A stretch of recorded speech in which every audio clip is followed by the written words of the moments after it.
I have a question about the moon in the metaphor. If I phrase it without the metaphor, is the experience of I am, it seems it has both objective and non-objective qualities. Meaning that if in the painting, it is both an object, which appears as an object, right? And not an object because as a white paper.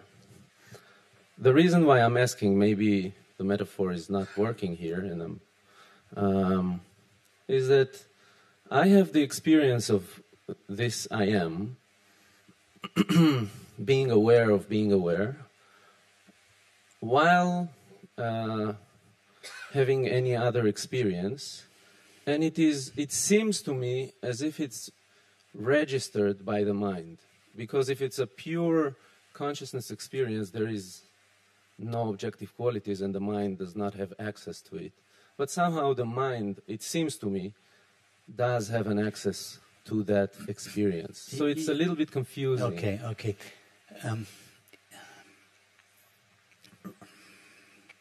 Remember, the mind is not something separate from consciousness that either has access to consciousness or not. The mind is just a limitation of consciousness. So all there is to the mind is consciousness. So the finite mind doesn't have access to the nature of consciousness because everything it knows is filtered through its limitations. So the finite mind cannot know infinite consciousness because everything that it knows is finite. But the knowing with which the mind knows its finite knowledge is infinite consciousness. So really, there is no finite mind per se. The finite mind is just an apparent limitation of infinite consciousness. But so that's why the finite mind thinks that the knowledge I am is inside itself.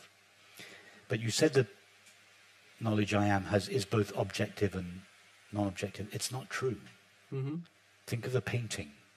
If you look at Turner's watercolor of the full moon at midnight in the landscape, the moon seems to be limited. But you go up and you look at what it is that borders the moon.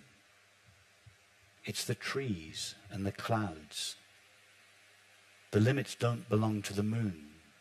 The limits belong to the trees and the clouds. If you go to the moon itself, the white paper, there are no limits there. It seems to be limited, but the limits belong to the trees and the clouds that surround it.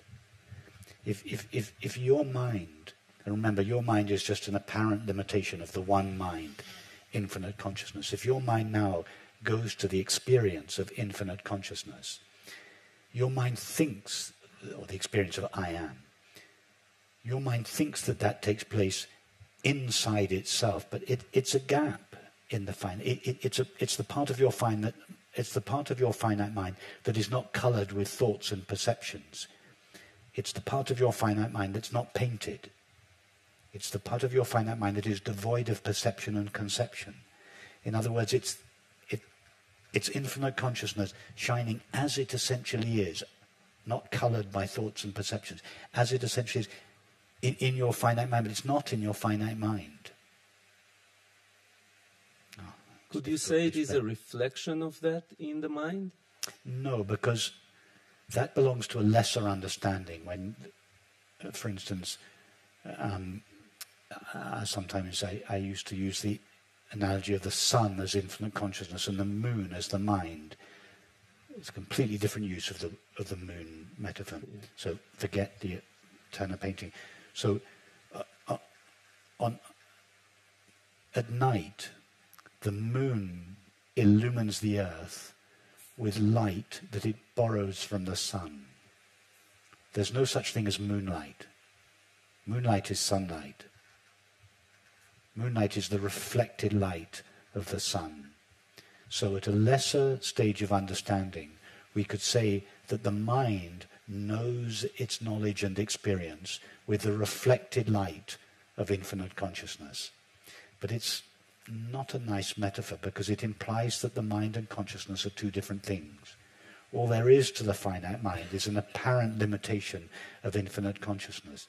So it's not that the mind has its own light, its own package of knowing, that is reflected from infinite consciousness. No, it's that the mind is a little subset of infinite consciousness. But if you look at the knowing inside the finite mind, all that's there is infinite consciousness. Much of it is coloured with thought and perception that makes it seem finite, but there's a little part of the finite mind that is not coloured by thought and perception. That is infinite consciousness shining in the finite mind. That's the knowledge I am. Exactly. Take the white paper again, and the finite mind is a little circle drawn on the white paper. But this time, instead of drawing the finite mind with a perforated circle, we shade it in. So now the finite mind is a little grey pencil, a little circle that's shaded out in pale grey on the white paper. But there's a little spot in the middle of the grey circle that we don't colour, that is still white. That is the knowledge I am, that seems to be in the mind. Is that it? Does that work? Great.